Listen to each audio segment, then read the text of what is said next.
Gracias por la presentación. Me he dado cuenta de un pequeño problema con la presentación y es que nos hemos pasado a la persona más importante de la presentación. Nos me he traído a la mascota del equipo, que es nuestra cebra, 10 kilazos de impresora en el tren.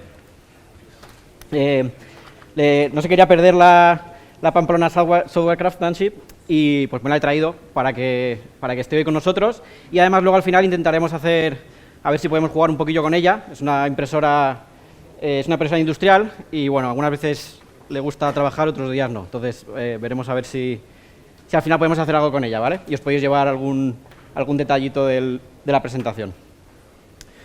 Muy bien, no quería hacer, Pablo, spoilers y seguro que muchos de vosotros estaréis esperando a que empiece a hablar de XP, pero me vais a permitir que antes de hablar de XP os cuente un par de historias, ¿vale? Quiero contaros un par de historias que creo que ejemplifican bastante bien lo que luego os voy a contar en el resto de la charla, ¿vale? Eso sí, me he tomado algunas libertades y puede ser que algunos de los hechos que se relatan en las historias pues tengan un tinte dramático o las haya cambiado un poco para transmitir mejor el mensaje, ¿vale? Para la primera historia tengo que presentaros primero a un desarrollador del equipo de Mercadona Tech. Se llama David. David es una excelente persona, gran sonrisa, gran programador. Y David trabaja básicamente intentando destruir esta web, ¿no? La famosa web de mierda de Mercadona, ya lo sabemos todos, lo tenemos claro. Estamos en ello.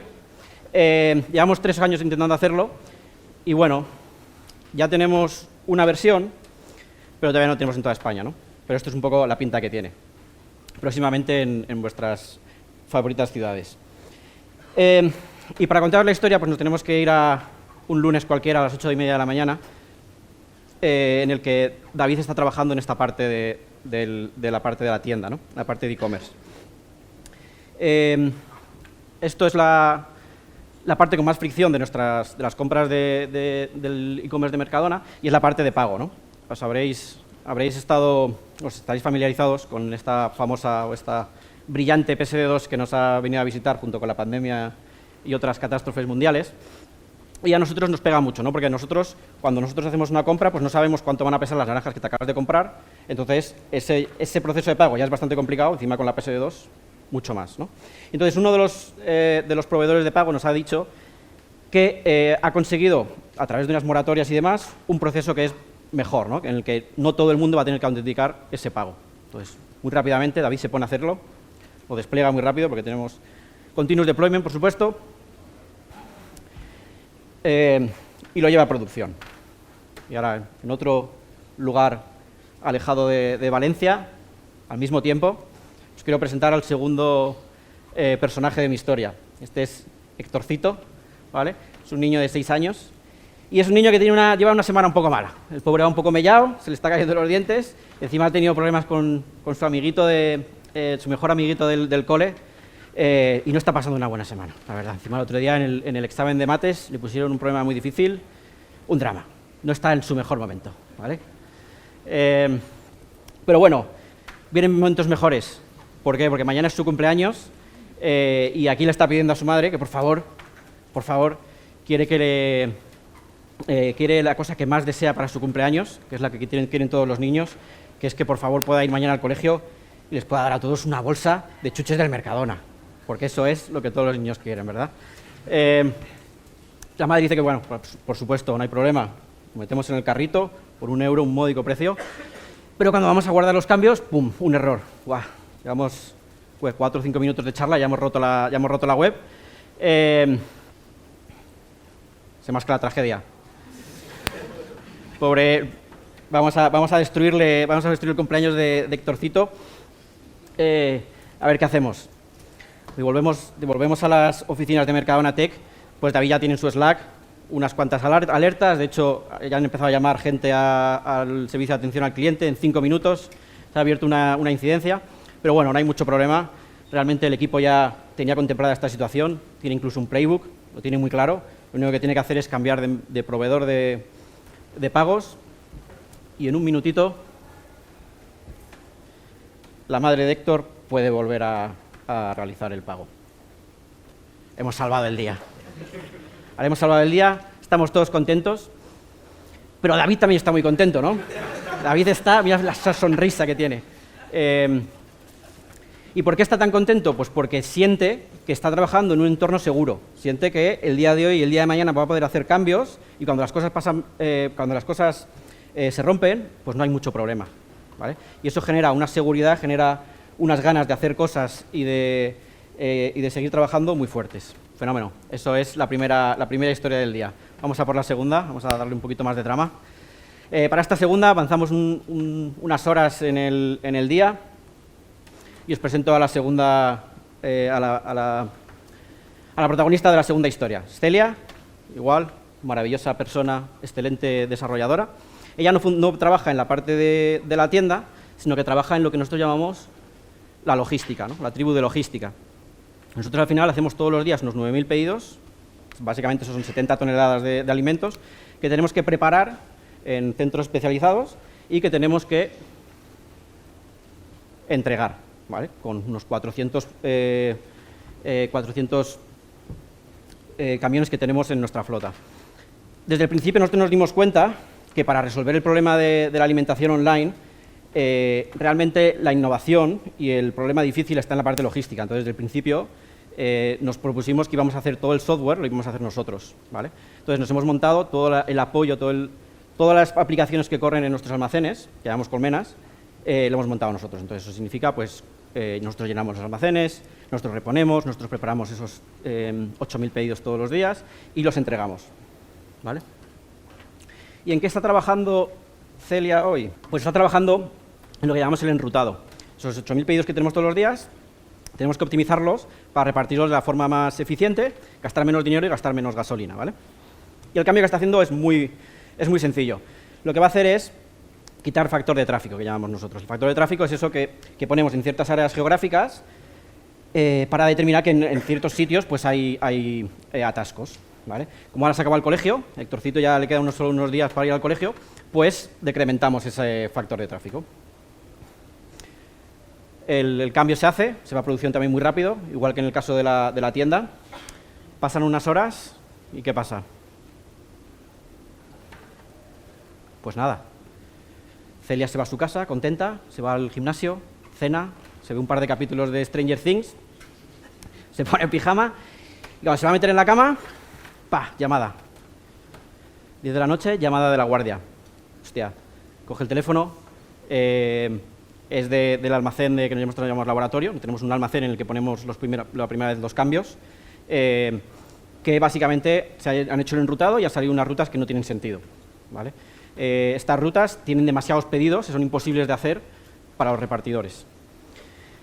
Claramente Celia muy rápidamente entiende qué es lo que ha pasado, pero tiene un problema, y es que estas rutas que se han creado, pues ahora mismo están por todo nuestro sistema. Entonces es muy fácil de revertir ese cambio, pero es muy difícil de revolver el sistema al lugar donde estábamos. Y encima, la persona que está al teléfono le dice que en 5 minutos entran 150 personas a trabajar en el almacén y que ahora mismo están atascados, ¿vale? Ahora mismo, Celia, la consideración que tiene es que tardaría 1 hora y media, lo tiene claro, tiene el playbook, igual que en el otro caso, los equipos son los mismos y tienen las mismas actividades, pero la realidad es que le va a tardar 1 hora, 1 hora y media en realizar este cambio. Eso ahora mismo significa que vamos a impactar a nuestros clientes. Acordaros de Héctorcito. Héctorcito ahora mismo estaba durmiendo, el pobre, pensando y soñando mañana en lo bueno que va a ser su cumpleaños, lo bien que se lo va a pasar y todo lo que le van a adorar sus amigos, ¿no? Le vamos a destrozar su cumpleaños otra vez, por segunda vez en el día. Bueno, Celia no lo está pasando bien, ¿no? Eso es una realidad ahora mismo, es un problemón lo que tiene ahora mismo entre manos Celia. Pero bueno, es una gran programadora, una gran desarrolladora, y con ayuda de otra gente, al final consigue que pues, esa hora y media se convierte en 1 hora, y cogiendo un poquito más de esfuerzo básicamente de la gente trabajando en el almacén, al final del día eso significa que pues, hay algunos retrasos, pero no le destrozamos el cumpleaños a Héctorcito. La historia acaba bien, pero en este caso, no sé si Celia va a tener la misma sensación que tenía David en el primer caso, ¿no? No sé si va a tener esa seguridad de mañana hacer esos cambios y sentirse tan seguro cuando los hace, ¿no? Estamos viendo que son equipos que están haciendo lo mismo, con las mismas prácticas, el mismo scope incluso, pero la realidad del día a día de esos dos equipos son muy diferentes, ¿no? Y lo que os he contado hoy, en realidad, no es más que lo que se ve, la punta del iceberg de lo que se ve, ¿no? Es un poco, son síntomas de que hay algo detrás, hay algo debajo del agua, que no es igual para estos dos equipos, que aunque hagan las mismas cosas, no es igual, ¿no? Entonces, es un poco lo que quiero hablar hoy, ¿no? Quiero llevaros por un caminito en el que vamos a hablar del desarrollo, y de vez en cuando pondré esta slide, que significa un poco, vale, vamos a ver qué es lo que ocurre en el mundo de productos totalmente 100% digitales, y vamos a ver cuando queremos hacer ciertas cosas, qué ocurre cuando tienes unos en un entorno en el que trabajas mucho en operativamente, ¿no? Entonces, ¿vamos a hablar de Stream Programming? Pues sí y no, la verdad. Yo había puesto en Stream Programming y nosotros utilizamos Stream Programming como como un paraguas, como una abstracción que nos sirve mucho para decir muchas cosas, pero no nos obsesionamos con las prácticas y con los rituales, ¿no? Entonces, pues vamos a hablar de desarrollo, y un desarrollo que tiene mucho que ver con Stream Programming, pero me gustaría abstraerme un poco más, y hablar un poco más de la naturaleza del desarrollo, ¿vale? ¿Cómo vamos a hacerlo? Pues os invito a llevaros de la mano a un viaje por el desarrollo del software, ¿vale? Y en ese... ¿Te ha gustado lo de las lechugas, ¿no? Vienen más lechugas ahora. En ese viaje, pues me gustaría un poco empezar a entender la naturaleza del desarrollo y cómo lo entendemos como el desarrollo moderno, ¿no? No cualquier desarrollo. Y luego cómo vamos a recorrer ese viaje, ¿vale? ¿Y qué tipo de viaje vamos a recorrer? Pues para mí el desarrollo de software, el desarrollo de productos sobre todo, es un viaje que tiene mucho que ver, que se parece mucho a las carreras de orientación. Que levante la mano quien sabe lo que son las carreras de orientación. Que deje la mano levantada quien se atrevería ahora mismo a explicar qué es una carrera de orientación. ¿No? ¿Alguien? Bueno, vale, os lo explico. Es una carrera en la que al final queremos llegar lo antes posible a una meta. Correcto. Pero en la que tú empiezas sin saber dónde estás y a dónde quieres llegar, ¿vale? Te dan un mapa en dónde tienes que llevar, pero no sabes ni dónde estás, ni dónde está hacia dónde tienes que ir, ¿no? Entonces, en ese tipo de carrera, pues no tendría ningún sentido que empezáramos a correr a lo loco, ¿no? No es una carrera normal. Pues en el desarrollo pasa lo mismo, pero en el desarrollo muchas veces nos ponemos a correr como locos, ¿no? ¿Qué es lo que tienes que hacer en la carrera de orientación y qué tienes que hacer en el desarrollo? Fomentar mucho el aprendizaje, ¿no? Primero tienes que saber dónde estás y hacia dónde quieres ir, en qué dirección, y luego empezar a avanzar, ¿no? Y avanzar, pues, es entregar ese valor. En Mercadona esto lo tenemos muy interiorizado en Mercadona Tech. Una de las cosas que decimos es que aquí a lo que venimos es a vender lechugas, ¿vale? Todo lo que hacemos, toda esta parafernalia técnica, la excelencia técnica está al servicio de la lechuga. Y la otra es que, bueno, que Mercadona sabe perfectamente cómo vender lechugas, porque lleva 40 o 50 años haciéndolo, pero en Mercadona Tech no tenemos ni idea de cómo vender lechugas online, ¿vale? Entonces tenemos que fomentar ese aprendizaje. ¿Y de dónde aprendemos? Pues esto seguramente que lo sabéis. Aprendemos de los feedback loops, ¿no? Y estos feedback loops tienen diferentes nombres en diferentes niveles del desarrollo de producto y en diferentes temáticas, ¿no? En Design Thinking lo llaman más experimentos, en el Lean Software lo llaman más MVPs o iteraciones, y en XP pues se llaman feedback loops, pero al final es lo mismo, ¿no? Al final es probar algo, ver cuál es la consecuencia de probar eso y adaptarnos a ese cambio, ¿no? Entonces, como empresa de producto, deberíamos fomentar el tener ese aprendizaje y maximizar ese aprendizaje, maximizar el número de feedback loops, ¿no? Pues vamos a ver cuál es la realidad de esos dos, de intentar maximizar los feedback loops en los dos mundos, ¿no? En el mundo digital y en el mundo más real o más operacional. Pues los ejemplos que os he dado, ¿no? Esos dos ejemplos primeros ya te lo dicen, te lo cuentan muy brevemente, ¿no? Claramente, cuando hemos hecho un cambio en un producto digital, tenemos cientos de personas haciendo pedidos, haciendo logins, creando cuentas y demás, que te va a dar mucho feedback de forma natural, ¿no? Y si tienes un problema, lo vas a poder observar, lo vas a poder detectar muy rápidamente. Sin embargo, en el proceso físico, ¿qué es lo que nos ha pasado? Nos ha pasado que Celia ha hecho un cambio y hasta dentro de 7 horas ese cambio no ha entregado valor, ¿no? No se ha ejecutado. Y eso pasa mucho en el mundo operacional. Pasa que hay cosas que son críticas, pero que te pasan 1 o 2 veces al día.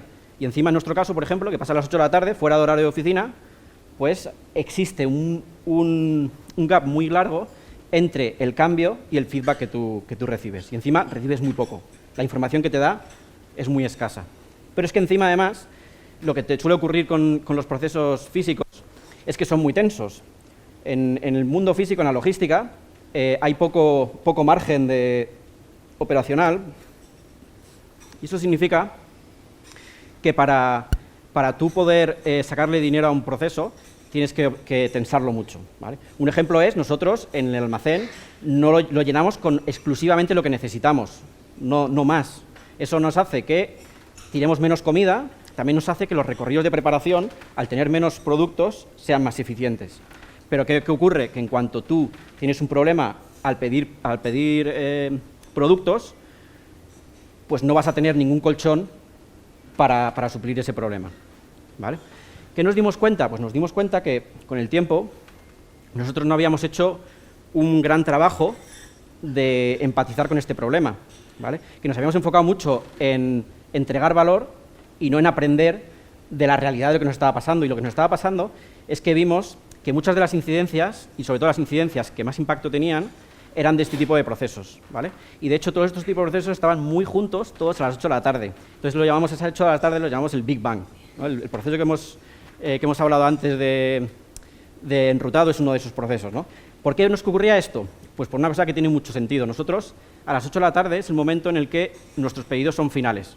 Es decir, que tú ya no puedes modificarlos y para mañana no puedes crear nuevos pedidos ni cancelarlos. Entonces, en ese momento, ¿qué hacíamos? Cogíamos todos los pedidos de la tienda, los volcábamos en la logística, mandábamos el pedido a Mercadona de todo lo que necesitábamos, enrutábamos, como hemos dicho antes, y hacíamos el enlotado, que es un proceso en el que agrupamos los pedidos para prepararlos en el mismo tiempo. Todos estos procesos se ejecutaban solo una vez al día y cuando se ejecutaban eran críticos, ¿no? Como nos han dicho en la llamada, oye, que dentro de 5 minutos entran 150 personas a trabajar. Y si esto no funciona, todos estos procesos además eran como secuenciales y dependientes uno de otro, vamos a tener un problema. ¿Qué es lo que hemos intentado hacer desde entonces? Pues forzar esos feedback loops, ¿no? Y forzar esos feedback loops pese a que no entregan ningún valor, ¿vale? A que el valor único es el valor intrínseco del equipo, de que el equipo va a poder recibir feedback mucho más continuamente y va a poder reaccionar a ese feedback, ¿no? Por un ejemplo, es el caso de la importación, ¿no? La importación ahora mismo, en vez de hacerla una vez al día, pues cada vez que entra un pedido, pues lo vamos mandando a la parte logística. Cada vez que se modifica, se envía la modificación. Cada vez que se cancela, se envía la cancelación. ¿Cuál es la consecuencia de eso? El sistema es mucho más complejo y no estamos entregando valor. Pero sí que tenemos un valor interno, un valor intrínseco del equipo y por eso pagamos ese precio para tener ese feedback loop, ¿no? Para poder aprender y adaptarnos a ese cambio. Muy bien, esa es el primero de los pasos, ¿no? El viaje. En el desarrollo de producto deberíamos fomentar el aprendizaje. Vamos a hablar un poco de cómo recorremos ese viaje, ¿vale? Si lo hacemos pasito a pasito, zancada a zancada o saltito a saltito. Imaginaos que os pongo este caso, ¿vale? Nosotros queremos ir del punto A en nuestro viaje al punto B, ¿no? Queremos entregar valor yendo al punto B, sea lo que eso signifique. Y tenemos 3 opciones. Hacerlo con 8 pasos de coste 4, 32 para los que les cueste, y los demás son coste 15, con una única diferencia de que uno se hace en 3 pasos y en otro se hace en un paso. ¿Cuál diríais, ¿no? Con 1, 2 o 3, A, B o C, cuál creéis que es o cuál elegiríais vosotros como plan más eficiente para ir de A a B? 1, 2 o 3, Carle. Curioso. Vale. Es una pregunta un poco trampa, en realidad. Cuando lo vemos desde el punto de vista y la perspectiva del desarrollo, seguramente que iríamos al 1, ¿no? Y ahora explicaremos el porqué. Cuando lo vivimos desde lo que nos han explicado de toda la vida, y yo he hecho una palabra que es un poquito tramposa, que es eficiencia, ¿no? Pues el rumbo más eficiente, ¿no? El paso más eficiente es el directo y la línea recta. ¿Qué hemos aprendido con el tiempo? Bueno, pues en el desarrollo eso no sucede así, ¿no? ¿Y por qué no sucede así? Vamos a empezar primero con la fácil, con el imaginémonos que, o vamos, con los dos pasos que tienen el mismo coste, solo que uno haciendo 3 pasos y en otro haciendo un paso, ¿no? Imaginémonos que el coste son 15, vamos a poner que son días, y que al final de esos 15 días, llegar a punto B significa que hemos dado 3 unidades de valor, ¿vale? Pues en el caso de dar un solo paso, lo que estamos haciendo es que al final de esos 15 días estamos empezando a entregar esas 3 unidades de valor. ¿Qué es lo que ocurre cuando hacemos varios pasos? Pues que ya en el 5.º día podemos entregar una primera funcionalidad, una primera unidad de valor, y cuando llegamos al día 10, que podemos entregar la segunda, pues esa primera unidad, esa primera funcionalidad ya lleva 5 días aportando valor, ¿no? Esto es un sistema simple de economics, cuando como empiezas a aportar valor antes, a los 15 días terminas con más valor, ¿no? Y la diferencia es bastante abismal. Esa es la primera, ¿no? La que ante un mismo coste, más pasitos es mejor. ¿Por qué? Porque vas a entregar valor antes, ¿vale? Pero hay más, ¿no? Vamos a cosas más, menos tangibles, pero mucho más importantes en mi opinión. ¿Cómo puede ser que nos sea mucho más rentable ir a un coste 32 que a un coste 15, ¿no? ¿Cómo podemos justificar a través de los pasitos esa diferencia de coste? Pues vamos a utilizar esta gráfica en la que la línea azul es un pasito, la línea morada es muchos pasos, ¿vale? Y en las dos, pues queremos hacer lo mismo, llegar a B, ¿vale? Esto es una diana, que es donde queremos llegar. Rojo significa que la hemos liado, verde, nuestro cliente está contento. ¿Qué es lo que nos va a pasar? Pues en cuanto demos el primer pasito, pues vamos a dar cuenta que esa diana tan perfecta que teníamos en realidad es una movida muy rara y que claramente no está donde creíamos que estaba, ¿no? Y de hecho, ¿qué es lo que vamos a hacer? Pues vamos a empezar a divergir nuestra dirección, ¿no? Y según vamos avanzando y va cambiando, pues nosotros vamos cambiando, ¿vale? Sin embargo, cuando te das un pasito, eso tú no tienes esa opción, ¿vale? Y cuando te das cuenta y llegas al final de esos 15 días, pues acabas en un sitio en el que no has aportado ningún valor. Cuando tú solo ves el coste, pues sí que es verdad que es menos, pero cuando estés haciendo coste 15 por valor 0, pues ¿no? ya los números se te van por las nubes. Y luego hay otro caso incluso más sangrante, que es, imaginaos que nos damos cuenta muy prontito que no es que la diana esté a otro lado, sino que es que nuestros clientes no van a tocar nuestro producto ni con un palo largo, ¿no? Que no lo quieren para nada, para absolutamente nada. El coste de enterarte de eso, pues en uno es días, en otro es meses, ¿no? En uno es una mala semana, en otro lo mismo, tienes que buscar tu trabajo. Y la última, menos tangible, pero sin duda alguna la más importante, la felicidad de David, ¿no? Hacer pasitos pequeños realmente nos da felicidad, ¿vale? Por varias razones. Por esa parte que ya hemos hablado de la seguridad, cuando yo hago cosas pequeñas, solo se pueden romper cosas pequeñas y va a ser muy fácil, voy a tener mucha seguridad para volver atrás. Pero además está la parte del ritmo. Nosotros terminamos cosas muy frecuentemente y eso significa que nosotros vamos a segregar serotonina cada vez que terminamos una historia, cada vez que terminamos algo, nuestro cerebro nos hace que seamos un poquito felices, ¿vale? Entonces, esta sensación la vamos a tener muchas más veces, porque eso nos hace que sean felices, pero tarda muy poquito, ¿no? En un día o 2 días ya no tienes esa sensación. Pues si tú cada 2 días terminas cosas, vas a tener esa sensación de forma continua, ¿no? Si al final queremos, en ese viaje que estábamos hablando, queremos llegar muy lejos, pues no podemos ver solo valor, no podemos ver solo coste, tenemos que ver también que las personas que nos acompañan tienen que llegar muy lejos, ¿no? Y esta es, sin duda alguna, la parte más importante, ¿no? Tenemos que disfrutar de ese camino. Muy bien, espero que os haya convencido con esto de que más pasitos es mucho mejor, ¿no? Tenemos que fomentar cuantos más pasitos hagamos, mejor. Cuanto más pequeñitos sean nuestros pasitos, mucho mejor. Vamos a ver ahora cuál es la realidad de intentar hacer pasitos cortitos. Primero, en la parte totalmente digital del e-commerce y la parte operativa. Vale, esto es la representación de lo que es un pasito para nosotros en la parte de e-commerce. Nosotros nos tiramos 1 o 2 días, por un poco regla del equipo, máximo 2 días de construcción, de construir software. Ese software va a producción, un deployment muy rápido, y nos tiramos unas horas de rollout, ¿vale? Básicamente de asegurarnos que vamos poquito a poco poniendo ese software a más gente hasta que tenemos una confianza de que eso puede funcionar, ¿no? Y podemos decir, pues ahora 15%, 20%, 30%, 50%, y en unas horas lo tenemos al 100%, ¿no? Y tenemos seguridad de si esto ha funcionado o no ha funcionado. Cuando hacemos esto varias veces, se nos queda esta imagen, ¿no? En el que en realidad, pues en un momento dado, normalmente tenemos una cosa en nuestro plato. Vámonos ahora a lo que es lo mismo, pero en un entorno operativo. En un entorno operativo tiene esta pinta. Esta parte de construir es exactamente igual, ¿vale? 1 o 2 días.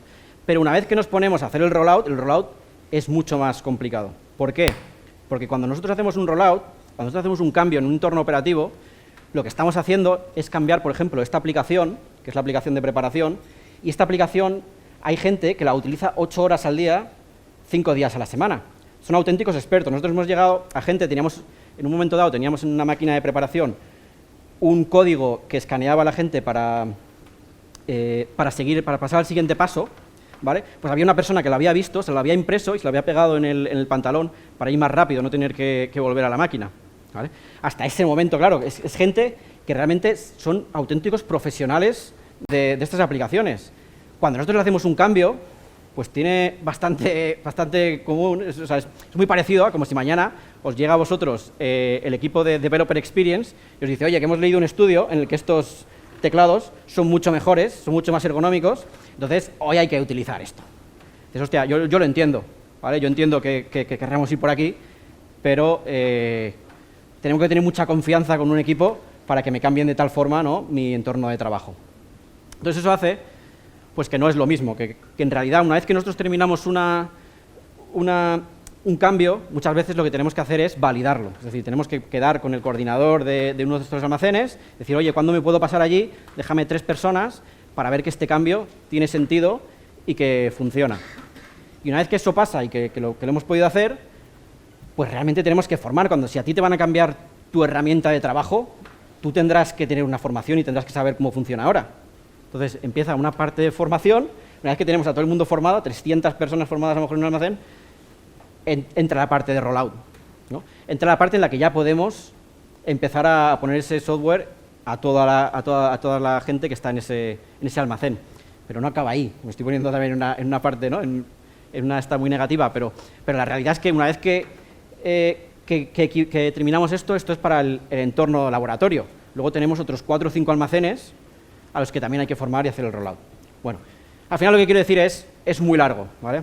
Es totalmente distinto. Igual, teniendo la misma visión de hacer XP, de hacer el desarrollo de producto, el problema es totalmente distinto, ¿no? Y cuando este rollout lo pones en perspectiva, pues lo que te ocurre es esto, que en un momento dado muchas veces puedes estar con 4 cosas a la vez entre manos, ¿vale? ¿Por qué? Porque las tareas se expanden en el tiempo. Y aquí lo que estamos haciendo son 2 cosas. Estamos pidiendo al equipo que esté con malabares, ¿no?, que ahora mismo, oye, acuérdate que esto no está funcionando, pero ahora la tercera sí que está funcionando. Y sobre todo, empeora mucho el aprendizaje que tenemos, porque cuando algo funciona o no funciona es porque la primera no funciona o porque la tercera no funciona, o la combinación de la 2 y la 4, o la 1, la 2 y la 4, ¿no? Es muy difícil tomar decisiones. Aquí también nos ha costado un tiempo tener esto en mente, y hubo una época también en la que entramos en el feature flag hell, ¿no?, en el que en un momento dado teníamos 9 feature flags de cosas que estábamos probando, y encima, como somos tan pichis, en vez de probar todo primero en Valencia, también decidimos que podíamos ir a estable en algunos de los entornos y probarlo solo en el estable, ¿no? Claro, esto es totalmente inmanejable y además no sirve de nada, no vamos a aprender, ¿no? ¿Qué es lo que hemos aprendido y cómo hemos intentado paliar esto? Pues teniendo este libro muy en la cabeza, que es el de vamos a dejar de empezar nuevas cosas, y antes de empezar la prioridad es acabar, ¿no? Y además de que todo el equipo tiene que ser parte de esta parte verde, ¿no? Con eso lo que conseguimos es que no tenemos una construcción detrás de otra, ¿vale? Y entonces aplazamos un poco lo que son las funcionalidades una de otra, y conseguimos también acortar el tiempo verde, ¿no? Y acortamos el tiempo verde con formas especializadas. Por ejemplo, tenemos una plataforma de formación, para que la formación a lo mejor puede durar unas horas, en vez de tener que esperar días. Tenemos un sistema de feature flags específico para nuestro dominio, que entiende de pedidos, que entiende de lotes, que entiende de rutas y demás. Y al final, pues con eso, con todo eso, conseguimos que en el mejor de los casos pues tengamos un par de cosas en cualquier momento en la cabeza. Una parte muy importante, como os comentaba antes, ¿no?, es la confianza. Y lo que hacemos es que pasamos también mucho tiempo en los almacenes. El otro día abrimos un almacén nuevo en Alicante y se dio la casualidad que una cosa no estaba funcionando. Si queréis luego me preguntáis en las preguntas por un poco más detalle, porque es un caso muy especial de Postgres. Pero bueno, no estaba funcionando y el equipo estaba allí y vimos esta imagen que consistía en una persona con una preparadora preparando pedidos y el equipo entero de desarrolladores detrás con un portátil encima de un cubo de basura, con ruedas, viendo cómo, debugueando físicamente lo que estaba haciendo el picker y con Kibana abierto, viendo los eventos que estaban ocurriendo, ¿no? Pero esto, ¿qué ocurre cuando haces eso? Pues que la gente que está en el almacén confía mucho en ti, confía en el hecho de que tú estás ahí para ayudarles, ¿no?, para mejorarles la vida. Entonces, cuando le cambias el keyboard, pues oye, ¿no?, esa parte de validación va a pasar mucho más rápido y vamos a conseguir eso que dice XP, ¿no?, de whole team, el equipo completo, ¿no?, y un solo equipo, lo vamos a conseguir más fácilmente. Muy bien. Cuando llegué a esta parte de la presentación, me di la sensación de que siempre estaba como siendo muy negativo con la parte de logística. Quería poner también un ejemplo de que cuando salen las cosas bien, la parte de logística, la parte física, es muy bonito, porque es muy tangible, es mucho más tangible que, ¿no?, ver los camiones estos verdes que tenemos por la ciudad y decir, hostia, mira, ahí van. Es muy bonito, ¿no? Y un ejemplo claro es cómo hemos utilizado nuestra impresora de etiquetas. Así empezamos, con etiquetas que la persona que estaba preparando la tenía que hacer a mano. Poco después ya empezamos a utilizar nuestra mascota, la cebra, con el número de pedido y con un código de barras. Nos dimos cuenta que el número de pedido no tenía ningún sentido porque todos eran muy parecidos, no eran secuenciales, entonces se confundían mucho. Le metimos una referencia corta y cambiamos a QRs, que con mala calidad de impresión son mejores. Y bueno, a partir de ahí hemos ido metiendo más información, pero algunas veces también quitando información, ¿no?, dándonos cuenta de que realmente a lo mejor lo importante es solo la referencia corta esa que decía y el QR, ¿vale? Entonces, cuando ves esto, ¿no?, y esto a través del tiempo y consigues hacer esos pasitos y ves todo el viaje, pues es también muy bonito, ¿no? Es muy, muy refrescante. Muy bien, entonces hemos dicho, hay que aprender, hemos dicho que hay que aprender y que hay que...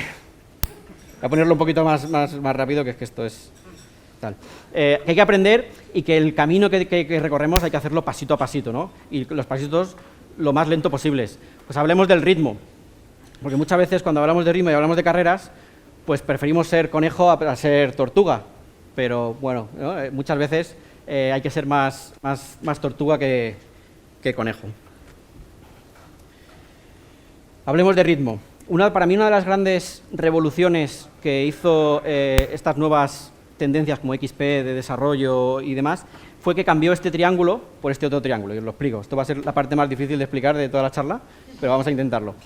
Algunos estaréis familiarizados con este triángulo, ¿no? Es el triángulo que dice que estas tres dimensiones en el desarrollo de software están enlazadas estrictamente y cuando tú cambias el tiempo, cambias el coste, o cuando cambias el tiempo, cuando cambias una de ellas, cambian las otras obligatoriamente, ¿no? Es decir, que si tú quieres hacer lo mismo en menos tiempo, tu calidad va a bajar, ¿no? Y que si tú quieres aumentar la calidad, pues o tienes que hacerlo con más tiempo o con más gente. Muy simplificado, ¿no? Y de hecho esto es como se hacía el software en su momento, ¿no? ¿De qué es lo que se hablaba? Se hablaba de cuánto tiempo tardamos en hacer esto. Las metodologías ágiles cambiaron esta pregunta por, oye, ¿cuánto podemos hacer en un determinado tiempo, ¿no? Lo que hicieron es anclar estas tres, ¿vale? Es decir, vamos a hacer la calidad, es indiscutible, ¿no? Y tenemos que negociarla y poner un baremo. Vamos a fijar también un tiempo, por ejemplo, vamos a decir 2 semanas, ¿no? De ahí nace el concepto del sprint, y el coste no lo movemos porque nuestro equipo no cambia, ¿vale? Es un equipo estable. ¿Por qué no hablamos del alcance? ¿Por qué no hablamos de cuánto podemos hacer en ese tiempo? ¿Vale? Y eso es un superpoder, ¿no? Nos ha aportado mucho al mundo del software. ¿Qué es lo que te ocurre? Que de ahí, una vez que tú haces varias veces esos sprints, nace el concepto de velocidad, ¿no? Este concepto tan amado y tan odiado, tan bonito y tan peligroso, ¿no? ¿Qué pasa con la velocidad? Pues que en realidad se parece mucho más al conejo, o sea, se parece más al conejo que a la tortuga, ¿no? Y además requiere de una cosa que es bastante peligrosa, que son las estimaciones, ¿vale? Y en realidad, cuando tú estás estimando, cuando tú estás diciendo esto vale 3 puntos, que todos sabemos que los 3 puntos son 1 día y medio, pues en realidad lo que estás haciendo es esto. Estás anclando el scope, estás anclando el coste, estás anclando el tiempo, ¿y qué es lo que sufre al final? ¿Qué es lo que se puede, una vez que tú te has dado cuenta que la estimación está mal y que no vas a llegar a ese día o a esa estimación? Pues lo que es flexible siempre es la calidad, ¿no? Hacerlo con algún shortcut. Porque al final, la realidad, ¿no? Esto de nuestro amigo Repli...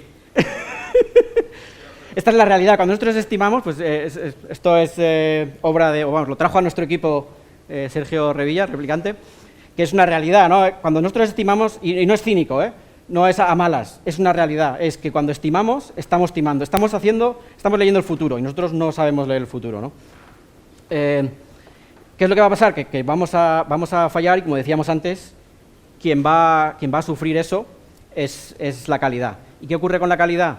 Pues que con el tiempo, cuando tú pones la calidad en desdicho, pues tu equipo acaba ahogado, ¿no? Hay un concepto súper interesante de Eduardo Ferro, que es el coste basal del software. Os animo a que leáis el artículo, pero básicamente lo que dice es, solo por el mero hecho de que existe código, ese código tiene un precio que se paga todos los días, ¿vale? Un poco como lo que hablábamos antes del valor, el valor te lo da todos los días, pues hay un coste que lo pagas todos los días. ¿Por qué? Pues porque el código que existe, tú lo tienes que interpretar en tu cabeza, lo tienes que tener en cuenta, y eso tiene un coste, ¿vale? Y además, cuando tú haces cambios, tienes que modificar ese código para adaptarse a esos nuevos cambios, ¿no? Tienes que hacer que no se rompa. ¿Eso qué significa? Pues que a medida que el código crece, la complejidad de tu sistema va a crecer y ese coste basal va a crecer con ello, aunque lo hagas con una calidad perfecta, ¿no? Y eso puede hacer que, al final, tu equipo se ahogue en ese coste basal. Pues imaginaos si eso es el concepto normal, ¿no? Cuando tú pones la calidad por delante, imagínate cuando haces ñapas. Pues cuando haces ñapas, ese coste basal te come en unas semanas, ¿no? No te come en unos años. Entonces, a mí me gusta mucho más tirar al concepto de... en vez de velocidad, ¿por qué no hablamos de ritmo y sobre todo de ritmo sostenible? ¿Vale? Un ritmo sostenible en el que es sostenible emocionalmente para la gente que está en el equipo, es sostenible para el negocio y estamos aportando valor, pero es sobre todo sostenible también para la calidad de nuestro software. Vale, ¿y cuál es entonces? ¿No? Hemos hablado que la calidad tiene que ser inmutable y que el peor enemigo de la calidad son las estimaciones y son las fechas, ¿no? ¿Cuál es la realidad cuando nos vemos en un mundo puramente digital y en un mundo mucho más físico? Pues que en la parte digital, bueno, en la empresa entera, hemos conseguido convencer de todos estos conceptos y incluso hasta la CEO, nuestra CEO, Juana Roch, ahora la llamamos la reina Lean, ¿no? Es una persona que se lo cree fervientemente, que nuestro equipo operativo se lo cree fervientemente, pero, y entonces eso lo podemos ejecutar sin problemas, sin ningún tipo de fecha, ¿no? Hablemos de ritmo, hablemos de cuánto valor estamos aportando en la parte digital, pero en la parte física existe, ¿no? La relación espacio-tiempo no la podemos romper. Existen unas ciertas cosas que ocurren, cuando nosotros, por ejemplo, abrimos un almacén, pues tenemos que contratar a 300 personas. Entonces es normal que la parte operativa nos diga, oye, tú me tienes que avisar cuando tenemos que poner una fecha, ¿no? De cuándo vamos a abrir este almacén. Tenemos que comprar camiones, no sé si alguno estáis comprando un coche, ahora mismo te dan 5 o 6 meses, ¿no? Para comprar un coche, pues nosotros abrimos un almacén y tenemos que comprar 100 camiones. Luego, además, una vez que tenemos un almacén construido, el no utilizarlo, pues nos puede costar unos 20.000 euros al día, ¿no? Son costes extremadamente altos que hace que al final hay una realidad de que algunas veces tenemos que ser pragmáticos y en la parte física nos tenemos que comer algunas fechas, ¿vale? Igual, si volvemos otra vez a las realidades, estamos hablando de equipos que hacen exactamente lo mismo, equipos que utilizan las mismas metodologías, las mismas rituales y los mismos métodos, pero que para hacer lo mismo, para hacer esos pasos pequeñitos, para intentar no conseguir fechas, tiene que hacer mucho más esfuerzo, ¿no? Y ese problema tiene una pinta muy diferente en un lado que en otro, ¿no? Luego también en las preguntas, como no tengo mucho tiempo, hay un caso de robotización, si os interesa, podéis preguntar. Pero bueno, ya para acabar y dejaros dar la chapa, yo os recomendaría un poco dejar de hablar, o que dejemos un poco de lado todas esas charlas y todo ese enfoque en rituales y en prácticas de muy bajo nivel, y os recomendaría un poco tirar a pensar más sobre vuestros viajes, sobre cómo aprendéis, sobre cómo dais pasos, porque a nosotros enfocarnos en esa parte nos ha ayudado mucho para entender el problema que en realidad que estábamos resolviendo y que no nos estábamos dando cuenta. Y sobre todo, porque vas a conseguir aportar más valor, vas a conseguir hacer mejor tu trabajo, pero principalmente vas a conseguir disfrutar mucho más del camino y vas a conseguir llegar mucho más lejos. Eso es todo. Muchas gracias. Fernando, muchas gracias. Yo soy José Ray. Tengo unos clientes que son muy industriales, ¿vale? Todavía probablemente más hardcore, de fundición de hierro y esas historias, ¿no? Entonces, ¿cómo habéis...? Bueno, dos preguntas. ¿Qué fue lo que realmente convenció al CEO? Porque entiendo que había una fuerte presión de mercado, ¿no? Difícil hacerlo de esas cosas desde dentro. Y luego, el principio de esto, ese cambio de mentalidad de, no, vamos a hablar de poner funcionalidades incluso en logística, que siempre tienen, ¿no?, sus planes. ¿Cómo lo gestionasteis? ¿Cómo fuisteis convenciendo a trabajar más por funcionalidades que ponemos, que probamos, etcétera? O sea, esto es un snapshot, ¿no? Esto, lo que estoy contando es el final a hoy. Sí, por eso te pregunto, claro, por el principio. Entonces, claro, nosotros en el primer año tuvimos que hacer muchísimas concesiones. De hecho, fechas, teníamos una fecha. Nosotros teníamos la fecha del 21 de abril de 2018 y íbamos a salir en Valencia, íbamos a salir sí o sí, porque sí. Y eso lo dijimos un año y medio antes. ¿Qué es lo que pasó? Que nosotros dijimos, vale, vamos a hacer esa fecha, pero consideramos que no es la forma de trabajar. Entonces, vamos a hacer un trato que es, bueno, si llegamos, entendemos que es extremadamente importante llegar a esa fecha primera para hacer una salida, pero a partir de ahí vamos a hablar de otras formas de trabajar, ¿no? Entonces, conseguimos acercar posturas y llegar a ese consenso. Una cosa que hizo muy bien la CEO es que contrató a una empresa de ex Jovan Talent que, pues básicamente, les montó un primer equipo que tenía que ver mucho con gente que solo sabía trabajar así. Entonces llegó un momento en que en realidad pues era una realidad de o echas a todo el equipo o hacemos esto, ¿no? Entonces ha habido mucho recorrido en el que poco a poco, y para mí lo clave es cuando te dejan hacer las pruebas y puedes demostrar ese valor que das. O sea, eso es lo que realmente cambia desde la parte operativa no es tanto la parte CEO. Para mí lo más difícil es la gente que está ejecutando esos procesos todos los días y utilizando esas aplicaciones todos los días. Conseguir esa parte de que te crean, que consideren que son parte del equipo y que tú estás allí para ayudarles, es sin duda alguna lo más importante. Demostrar ese valor y estar muy cerca de ellos. Y supongo que ahí, para demostrar eso, es clave que sea vuestro software, ¿no? Es clave que sea nuestro software y que sea nuestra operativa. Hay muchas empresas, nuestros repartidores, nosotros somos 100 personas en la Mercadona Tech de oficina, 3.000 personas de almacén y reparto. Es muy importante que eso sea parte del equipo y que tú puedas, y que realmente sean parte del equipo, que son parte de la compañía. Muy, muy importante, que eso no es normal. Gracias. ¿Alguna otra por ahí?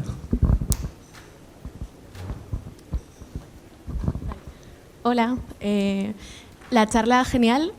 Yo te quería preguntar un poquito más, porque cuando has enseñado el gráfico, ¿no?, de la diana, pasitos pequeños, realmente creo que está muy bien, ¿no?, la idea de pasitos pequeños, pero tal vez no has terminado de comentar que esa desviación, ¿no?, para acercarte a lo verde es porque hay, en algún modo, imagino, un poco de feedback loop, ¿no?, de, oye, estamos yendo en la dirección correcta. Entonces, mi pregunta va ahí, o sea, ¿cómo hacéis ese feedback loop, ¿no?, para decir, estamos yendo en la dirección correcta, aplicado en vuestro entorno operativo? Claro, con los feedback loops, tú tienes feedback loops a muchos niveles en los que aprendes cosas muy distintas, ¿no? Puedes tener feedback loops que tienen que ver, en los que aprendes acerca de cómo estás construyendo el software, ¿no?, que es per programming, TDD, diseño continuo, o tienes el otro extremo en el que tú aprendes de cómo se comporta tu cliente, qué es lo que quiere tu cliente y si le puedes, le estás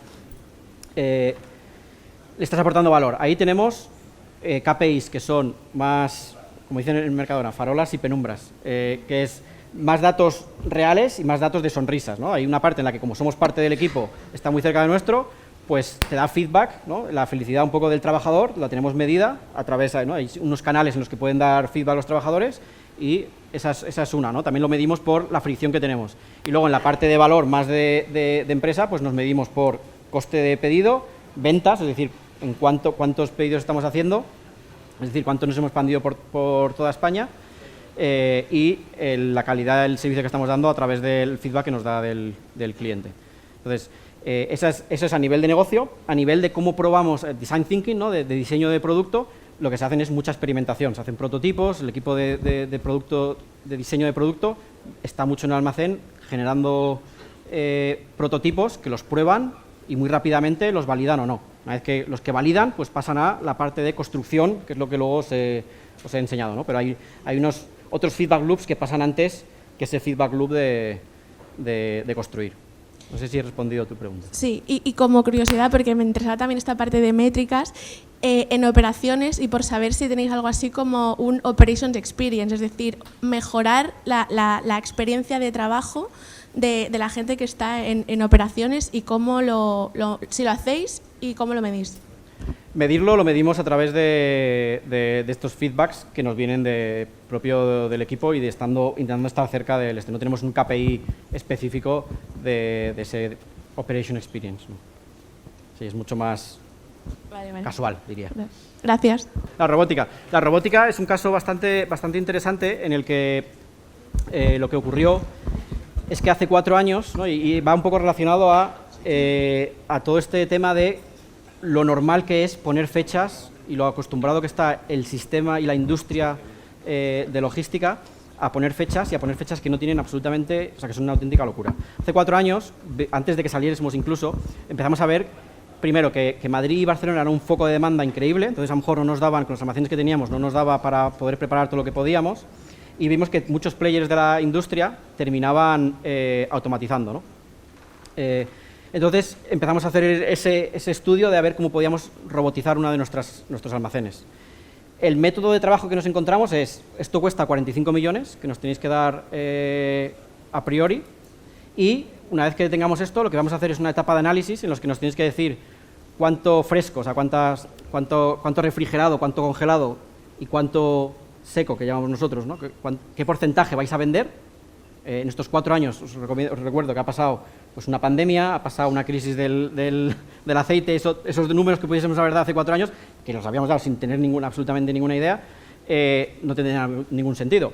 Pero es que además también nos decían cosas como, a día de hoy, el día 3 de los 4 años, nos vais a tener que decir cuántas bolsas queréis poner en la caja, si queréis poner una bolsa, 2 bolsas o 3 bolsas. Entonces, tenías que tomar 1 millón de decisiones a priori y poner 45 millones para que en 4 años te diesen este software, ¿no? Y esta construcción terminada sin tener ninguna idea, primero en ese momento de qué es lo que teníamos que hacer, pero ni siquiera qué es lo que nos iba a pasar durante 4 años. Y el hecho de que nosotros hiciéramos push en contra de eso, ¿no? De, oye, ¿por qué no vamos en estos 4 años, vamos tomando decisiones cuando se tengan que tomar, ¿no? El último momento responsable de tomar la decisión, bueno, eso no tenía ningún sentido, ¿no? Allí en la sala era un poco silencio absoluto. Entonces, es una... y luego cuando hemos ido y hemos visto otros players como Alcampo, ¿no? Shan, Carrefour y tal y cual, que han automatizado, realmente han ido por ese carril y algunas veces sale bien, que es impresionante. Pero claro, cuando tú intentas hacerlo esto desde el enfoque ese de desarrollo de producto, tomar decisiones poco a poco y demás, pues no, la industria no está en ese momento, ¿no? O te lo haces tú, como nos ha pasado mucho con mucha parte del software, pero claro, nosotros no nos podemos robotizar. Sí que es verdad que ahora lo que estamos mirando para robotizar pues son soluciones que son mucho más flexibles y dinámicas, como por ejemplo los Kivas, no sé si conocéis los Kivas estos de Amazon, pues eso pues no requiere tener tanta construcción y a lo mejor en 2 o 3 meses sí que te pueden dar una solución, pero el problema es que por el modelo de negocio de Mercadona, esas soluciones lo que hacen es que el recorrido sea más corto, ¿no? Pero nosotros ya tenemos un recorrido muy bueno porque Mercadona tiene muy pocas referencias, ¿no? Mercadona, en vez de tener 27.000 referencias como puede tener un Carrefour, Mercadona tiene 4.000 o 5.000, entonces ya nuestros recorridos son muy eficientes de por sí. Y ese tipo de soluciones que sí que a lo mejor se adaptan mucho mejor a nuestra forma de trabajar, no nos generan tanto valor a nosotros. Sí. Espera, podemos grabarla. Hola. Yo tengo una duda. ¿Fue complicado el cambio de mentalidad del equipo de entregas pequeñas de valor y de romper con ese concepto de velocidad y cambiarlo por ritmo sostenible? Cuando dices complicado, ¿a qué te...? Así, a ver. O sea, generó dentro del equipo de desarrollo no, porque realmente veníamos todos con esa mentalidad.